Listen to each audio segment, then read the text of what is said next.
declined to comment. Mr. Gordon, do you have anything to say about Russian disruption?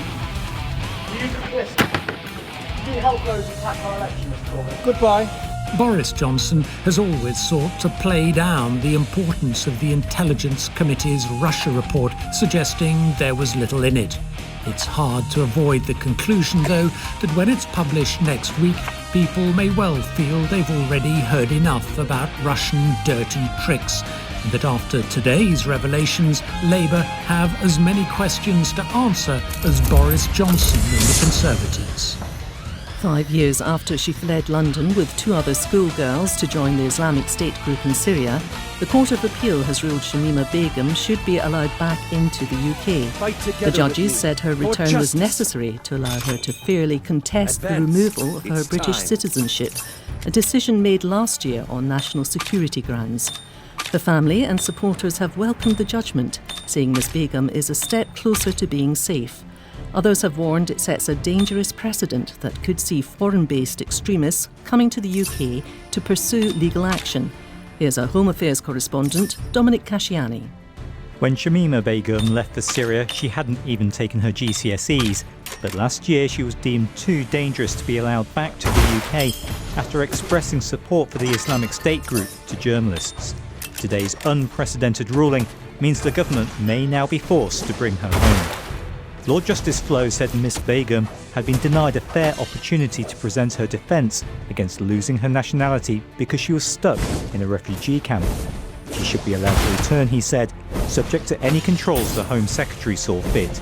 Tasneema Kunji, a family spokesman, welcomed the decision. It's a step further towards Shamima Begum potentially coming back here to the UK and being safe. So any mother and any family member would want that for their families, of course. But they're alive to the issue that this is a long journey. Ms Begum was stripped of her nationality by the former Home Secretary Sajid Javid. Today he predicted that if she did return and then lost her case, it would be impossible to throw her out again because that would breach her right to safety. Other Islamic State fighters deprived of British nationality could try a similar ploy to enter the UK. Samuel Armstrong is from the Henry Jackson Society, a counter-terrorism think tank. The deeply troubling implication of this judgment is that up to 150 terrorists are now legally entitled to enter the UK in order to appeal the decision in their cases. Now, the already overworked security services are going to have their work cut out dealing with this potential sudden influx. The Home Office will now ask the Supreme Court to overturn the judgment, a hearing that could take place within weeks without Ms Begum's involvement. For now, she remains in the squalid Pass Roj, controlled by Syrian Kurdish forces, but her lawyers say she's not afraid to face British justice. The Health Secretary, Matt Hancock, has said that some, but not all, of the lockdown restrictions in Leicester can be eased. In a common statement, Mr Hancock said the city's infection rate had dropped since the stricter measures were brought in at the end of last month, although it was still well above the national average. He said the changes would be brought in a week tomorrow. We'll be removing the restrictions on schools and early years childcare and taking a more targeted approach to the restrictions on non-essential retail. Replacing the national decision to close non-essential retail with a local power to close them where necessary. This is all part of our more targeted approach. However, other restrictions, like those for travel and only having social gatherings of up to 6 people, for example, will remain in force. The area covered by the restrictions is also being made smaller to include Leicester city centre and the borough of Oadby and Wixton. Our correspondent Phil Mackey has been to see how people in the area have been coping. The Health Secretary praised the people of Leicester and described the effort to get the infection rate down as monumental. This test is for you to do at home. And this is part of it. There are teams of volunteers taking testing kits door to door. Julie Doman is one of them. Knocking on the door, making people aware. Everything that they need to test themselves is in the package that we're delivering. We're going to go down the street and give them a little bit of time and then come back and collect those tests in and get them sent off. There's some good news this evening for villages on the outskirts of the city, like Glenfield, which have been released from lockdown. Kim Thornley, who owns the Railway Inn, can finally restock her fridges. She just got ready to open when the latest lockdown measures were introduced a fortnight ago. It's been very difficult financially and mentally at the moment. I mean, I think it's hit us more because of the additional lockdown, because everywhere else is opening. So half a mile up the road in Ratby, they can open their pub. The areas which have been released from lockdown are run by the Conservative-led County Council. Sir Peter Salisbury, the City of Leicester's Labour Mayor, accused the government of playing politics instead of following the science. Well, I'm disappointed, but not surprised. I think it was very evident that they were determined to continue to keep us in the lockdown and to make an example of us for some time yet. The slight easing of restrictions will begin on July the 24th. The next review is in a fortnight. The government's chief scientific advisor, Sir Patrick Vallance, has given an unusually frank assessment of how the UK has dealt with the coronavirus pandemic. He told a committee of MPs that Britain has not achieved a good outcome. A further 66 people in the UK have died after testing positive for COVID-19, taking the total number of deaths to 45,119. Our health correspondent Richard Galpin reports. The chief scientific advisor did not hold back, criticising the overall handling of the coronavirus crisis in this country, saying mistakes had been made, and not least on the key issue of the timing of the lockdown. Sir Patrick said the scientific advisory group SAGE, which he chairs, had advised the government to impose lockdown measures as soon as possible on the 16th or 18th of March. The lockdown began on March the 23rd. His message was bleak. It's very difficult to know exactly where we stand at the moment. It's clear that the outcome has been good in the UK. I think we can be absolutely clear about that. Although in some ways it seemed he was criticising himself, given his position, he went on to defend the government's scientific advisory group. In a biting comment, he said its role was to provide guidance, not make policy decisions. And in direct criticism of the government, he said the scientists have warned about the vulnerability of care homes and the country's testing capacity in February. He went on to disagree with the Prime Minister's call for people to stop working from home and go back to their offices. Working from home for many companies remains a perfectly good option because it's easy to do. I think a number of companies think it's actually not detrimental to productivity. And in that situation, absolutely no reason I can see to change it. So far, there's been no response from the government to what Sir Patrick Vallance has said. The Scottish Government has confirmed it intends to fully reopen primary and secondary schools next month, without pupils needing to be physically distanced. But the Education Secretary, John Swinney, said for the system to work, it would require maximum cooperation and compliance from the public with other coronavirus regulations. Here's our Scotland editor, Sarah Smith. After 7 days in which there were no fatalities of people who had tested positive for coronavirus, the Scottish Government today announced that one person had died in the last 24 hours.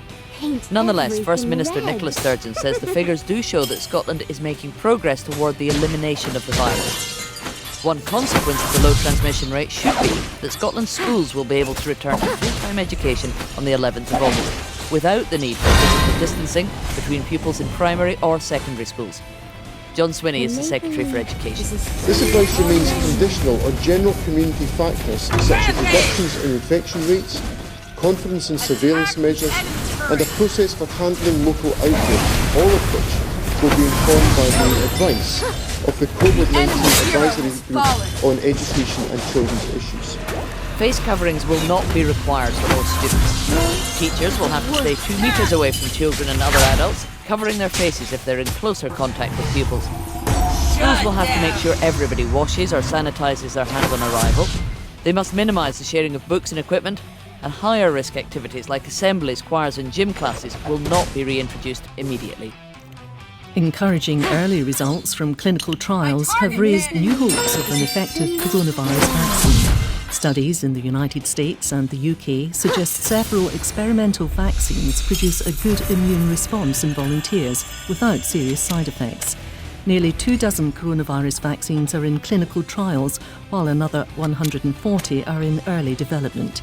Here's our medical correspondent, Fergus Walsh. The race to create a coronavirus vaccine is accelerating. Early results from 2 trials in the United States, run by the pharma giant Pfizer and the biotech company Moderna, suggest their vaccines both produce a good immune response in volunteers. The same is expected when data is released next week from Oxford University. Its vaccine is designed to stimulate 2 parts of the immune system, producing neutralizing antibodies and T cells, both of which play a key role in preventing viral infection. But the early data doesn't tell us whether any of them works in the real world. We need to know how much protection the vaccines may give against coronavirus. Do they prevent infection completely, or simply stop people from falling ill but allow them to pass the virus on? It's impossible to say when we'll get these answers. Some indications may come in the autumn, but it could be well into next year before definitive results are known. That delay could be avoided if so-called challenge studies were conducted, where volunteers are immunized and then deliberately exposed to coronavirus. Many leading scientists believe the risks to individuals would be small and far outweighed by the benefits to society of knowing which vaccine works and how well. You're listening to the 6 o'clock news on BBC Radio 4. The main news so far. Russia has been accused of trying to interfere with coronavirus vaccination programmes in the UK, Canada and the US, and of meddling in December's parliamentary elections here. The appeal court had ruled that Shamima Begum must be allowed back into the UK to fight a decision to remove her citizenship after she went to Syria to join the Islamic State group. Still to come. It's as if you would light a fire, and as you move further away from the fire, it doesn't get cooler, but in fact it really starts to burn you when you're really far away. New information about our son, thanks to some close-up photos. Relatively close-up. Police are to scrap controversial consent forms, warning rape victims in England and Wales that their case might be dropped if they don't hand over their mobile phone for analysis. Victims' groups said the documents amounted to a digital strip search and were deterring people from reporting allegations of sexual assault and rape. The National Police Chiefs Council said new procedures would be introduced next month. The details from our Home Affairs correspondent Danny Shaw. The consent forms were brought in last year after a string of criminal trials collapsed when vital evidence from smartphones and computers emerged at the last minute. The documents ask victims and witnesses for permission for police to view messages, images, emails and social media. Victims refused to cooperate. They're advised it might not be possible to continue with an investigation. Amid concern the forms were contributing to a decline in rape prosecutions, the Equality and Human Rights Commission helped mount a legal challenge. Your team has destroyed a turret. Rebecca Hilson. It's about following a targeted, reasonable line of inquiry, about not having a sort of one-size-fits-all blanket approach. The essence of data protection legislation in this country is about consent. It's not really consent if you're being told if you don't consent, your case is going to be dropped. A month ago, the Information Commissioner called for the consent forms to be withdrawn, saying the routine extraction of phone data had eroded public confidence in policing. The National Police Chiefs Council has now agreed to replace them and draw up new guidance. All sides hope it will lead to a better balance between the needs of investigators and the rights of victims. The Education Secretary Gavin Williamson has announced that universities in England at risk of going bankrupt will be able to apply for emergency loans from the government. The bailouts would come with conditions, including cutting the pay of senior staff and possibly focusing more on courses with better job prospects for graduates. A recent report warned that at least 13 universities around the UK face the very real prospect of insolvency. The public inquiry into the Grenfell Tower fire has heard that Bryden, the company which oversaw the building's refurbishment, had no design team and no expertise in checking if materials complied with fire safety regulations. 72 people died when the tower block became engulfed in flames in June 2017, shortly after the redesign had been completed. Our correspondent Tom Simons has more. Ryden was at the centre of the web of companies which refurbished Grenfell Tower, by adding dangerous cladding panels. It had signed a contract making it responsible for all aspects of the design, as well as the selection and performance of the building materials. But at today's hearing, the contract manager Simon Lawrence revealed that Ryden relied on the technical expertise of other companies to ensure fire safety, including the project architects and a cladding supplier. Mr. Lawrence said he didn't know the cladding panels could burn, that they didn't comply with building regulations, or that they could have been swapped for a fire retardant. So far, in this phase of the inquiry, each company involved has blamed the failures of others.